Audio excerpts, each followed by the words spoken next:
ఒకరోజు ఒక భిక్షగాడు ఒక అందమైన రెస్టారెంట్లోకి అడుగు పెట్టేశాడు.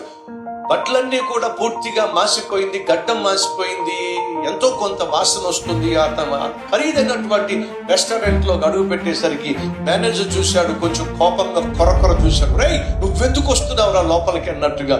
ఈ లోపల అక్కడ సర్వ్ చేసేటటువంటి ఒక అమ్మాయి వచ్చి అతన్ని ఒక తాతయ్యగా భావించి, తాతయ్య రా రా రా కూర్చో అని చెప్పి చక్కగా తీసుకెళ్లి కూర్చోబెట్టి, ఏం కావాలో చెప్పండి, కాస్త భోజనం పెడతావా తల్లి అంటే, అలాగే అని చెప్పి గబగబ వెళ్ళి భోజనం తీసుకొచ్చి ఆయన ముందు పెట్టింది.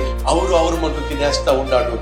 మేనేజర్ పిలిచాడు ఈ సర్వ్ చేసిన అమ్మాయి, ఇదిగో చూడు, అతను చూస్తే భిక్షగాడిలా ఉన్నాడు, భోజనం చూసే విధానం చూస్తే అవురు మంటూ తినేస్తున్నాడు, బిల్లు కడతాడని నమ్మకం నాకు లేదు.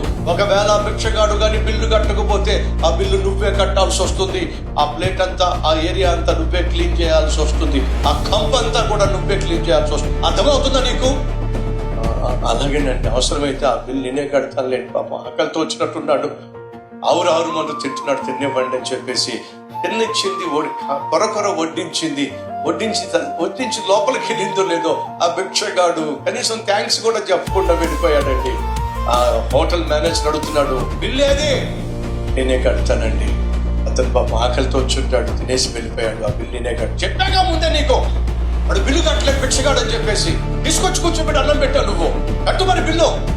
కడతాలేండి అని గబగబ వెళ్ళి ఆ ప్లేట్లు క్లీన్ చేయాలి కదా, ఆ ప్లేట్ తెరిచేసరికి, ఆ ప్లేట్ తీసేసరికి అక్కడ ఒక స్లిప్ ఉంది. ఏంటో తెలుసా? అమ్మా, ఈ హోటల్ యజమానిని నేనే, మారు వేషంలో వచ్చా, ఇక్కడున్న వాళ్ళు ఎలా పనిచేస్తున్నారో చూద్దామని చెప్పి అద్భుతంగా పనిచేసావు తల్లి. ఆ మేనేజర్ని తీసేసి ఆ మేనేజర్ స్థానంలో సర్వింగ్ చేస్తున్న నిన్నే నేను మేనేజర్ గా నియమించా. కంగ్రాచులేషన్స్. దేవుడు వస్తాడు, మనం పడుతున్న కష్టాన్ని చూస్తాడు, మనం పడుతున్న ప్రయాసను చూస్తాడు, మనం చేసే పనిని, ఉద్యోగాన్ని పరీక్షిస్తాడు. ఆ పనిలో నాణ్యత, నమ్మకత్వము, నైపుణ్యత మనం కనపరిచినప్పుడు మనల్ని ప్రశ్నించే, విసిగించే, వేధించే వారిని దించే నిన్ను ఆ స్థానంలో పెట్టడానికి నా దేవుడు ఏదో ఒక రోజు నీ జీవితంలో తారసపడతాడు, దిగొస్తాడు. ఆయన దిగొచ్చినప్పుడు నమ్మకంగా కనిపిస్తే ఎంత బాగుంటుంది. కాబట్టి ప్రతిరోజు నీతిగా జీవించు, నమ్మకంగా జీవించు, నీకు ఇచ్చిన పనిని నైపుణ్యతతో చేయి.